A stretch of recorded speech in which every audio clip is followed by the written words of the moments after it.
medo de dançar. Bom, eu trabalho com danças sensuais há 10 anos e eu escuto muitas histórias e elas muitas vezes estão ligadas à minha própria história, à minha própria evolução. Então, quando alguém me fala sobre o medo de dançar, isso me vem algumas histórias na mente. E essa semana eu estava roteirizando uma das aulas, um dos conteúdos que eu venho trazer aqui para vocês, e eu me lembrei de quando eu tinha 20 e poucos anos. Eu tinha muita vergonha, eu tinha muito medo da exposição, medo do que podiam falar, medo do julgamento alheio, né? E esse medo se transferia para as minhas relações, né? Relações de amizade, relações amorosas, né? Então, até meus 20 e poucos anos, eu não tinha um biquíni, por exemplo, que era meu. Eu usava os biquínis que eram da minha mãe, lá da década de 80, que tapava tudo. E eu só tomava sol se fosse atrás da minha casa com a minha mãe. Quando eu tinha que me pegava e ia pra piscina, essas coisas, a gente não tinha o hábito de ir pra piscina lá no interior do Rio Grande do Sul.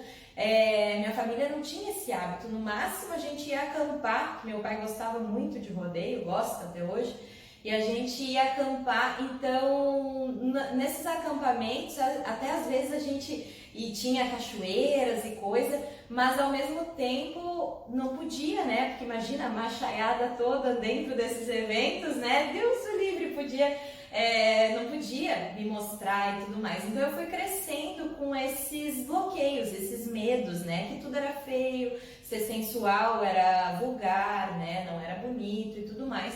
Mas eu gostava de, digamos assim, ousar, né? E eu fui entendendo que isso era algo da minha criação, que esses medos eram derivados de repente da ignorância da minha criação, dos meus pais, da sociedade que eu vivia, enfim, né? E muitas das mulheres que eu atendo hoje têm esses medos. E aí quando eu digo, vamos fazer uma dança sensual, vamos fazer uma aula de chair dance, vem aquilo, mas eu tenho medo.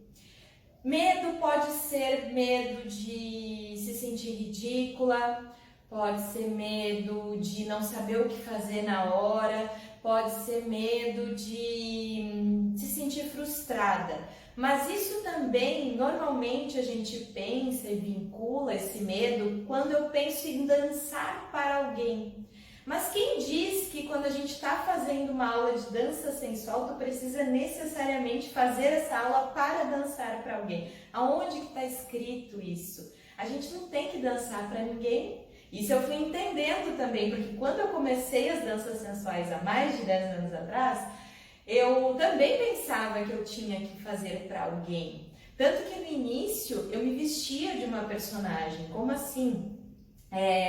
Eu não conseguia colocar para fora a minha sensualidade, eu não entendia isso. Então, para mim, ser sensual naquela época, né, lá por 2011, 2012, era pegar alguma música de algum musical famoso e fazer de conta que eu era a personagem do filme, a atriz do filme. Para mim isso era ser sensual. Como hoje, às vezes, alguém me procura para fazer uma coreografia. Uma coreografia vai te deixar sensual? Talvez, mas a gente vai chegar muito mais a fundo, né? Entender como é que é a tua personalidade dançando, como é que é o teu jeito de dançar. E esse medo de não saber o que fazer, esse medo de se sentir ridícula, esse medo que de repente alguém vai dar risada, de ficar frustrada, é normal.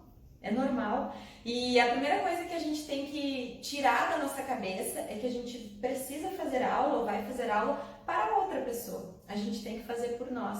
E assim como o chair dance trouxe a minha verdade dançando, a minha sensualidade, independente da roupa que eu esteja, independente se eu estiver maquiada, independente da cadeira que eu use, tanto para mim quanto para as alunas, para as gostosas que eu já transformei, também pode fazer para ti.